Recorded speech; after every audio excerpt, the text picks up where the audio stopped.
What's going on YouTube? This is Reaper and I am back with another video. All right, I just want to say thank you everybody for checking out my last uploads. I appreciate you all. I will be doing more of those actual tracks. I just have to have the energy today to actually, write them and actually produce them. But I will have another one later today. What that might be, I have no idea because I have to actually imagine the actual lyrics before I actually produce them. So we will see what kind of influence today actually brings. But that is not the concept of this upload. This upload is going to be I'm going to go over a little thing of what I said last video about, the um Call of Duty and Activision and, Infinity War debacle and stuff like that.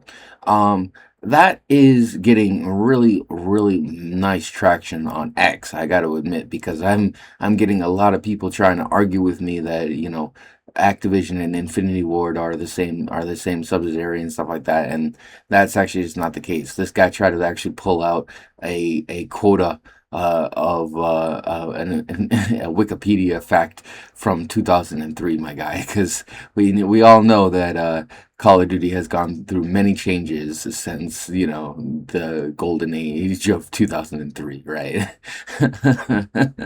So that was just kind of what woke me up this morning was the fact that guy tried to shut me down saying that, and I'm like, yeah, that's not how it works now, and that is actually what I was going to actually go over today. So we all know that, Black Ops 7 and Black Ops 6 were on Game Pass and stuff like that. You get Game Pass, you automatically get those games automatically day one and so on and so forth. Well, with Modern Warfare 4 this year, I almost guarantee you 95% certainty that that is not going to be the same thing that happens in 2026.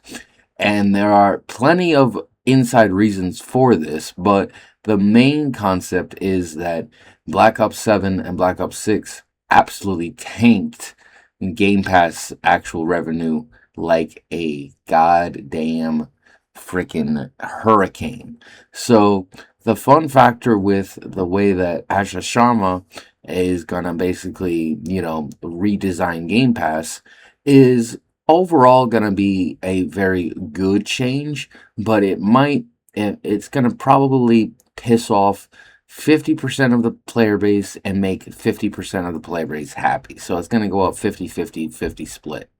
And that's basically going to be how she's going to redesign the Game Pass tiers.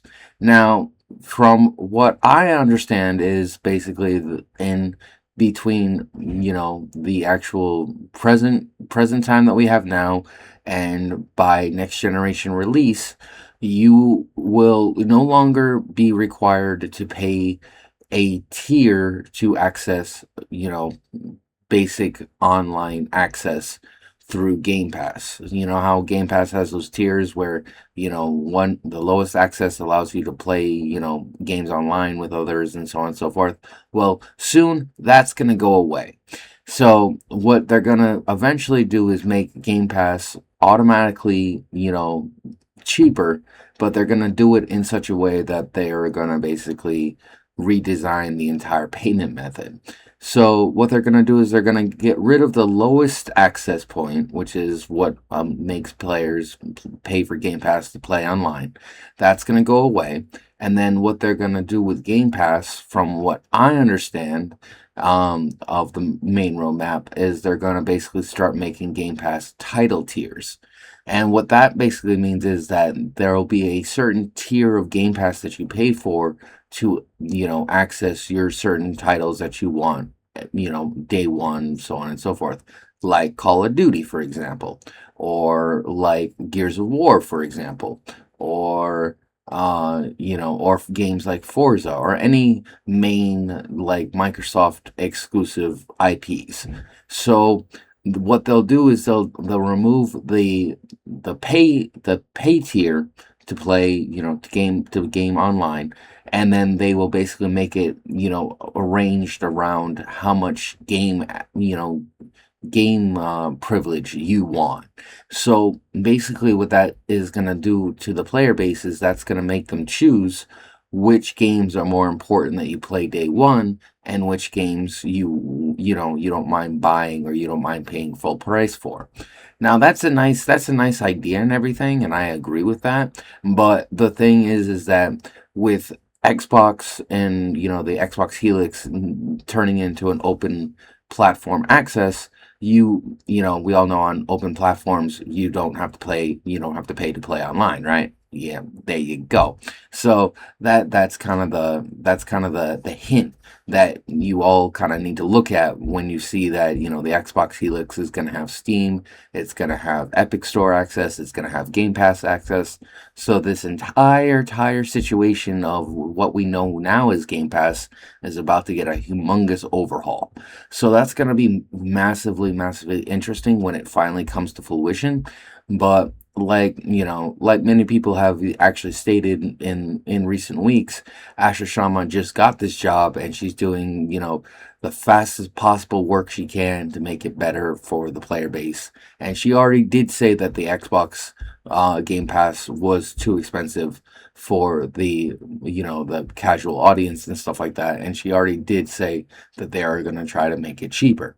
So the thing is that, to make it cheaper, all you got to do is just basically take away the online access, requirement, and then boom, just focus on what games do you want, in your subscription included, so on and so forth.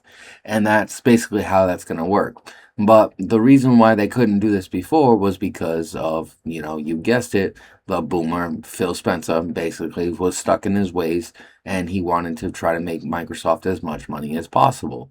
But by basically, choosing to put the Black Ops 6 and Black Ops 7 in Game Pass, and but, not the Modern Warfare 2019 version or the Modern Warfare 2 version, then you have an issue because we all know that the Infinity War games are a lot more Call of Duty genuine than the Black Ops games are. So, that was kind of his screw up. And I think Asha Sharma is gonna try to fix that screw up.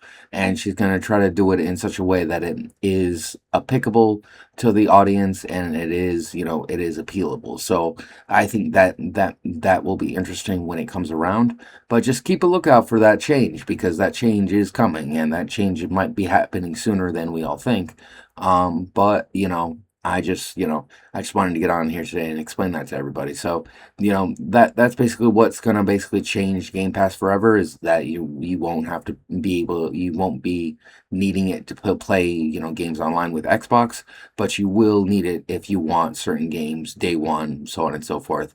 And there might be a bundle tier where everything is included, or there might be certain game tiers that you just pick and pay for, so you just get those certain games that you want. But anyway, guys, I hope you guys all enjoyed this video. I will catch you guys later and have a beautiful week later.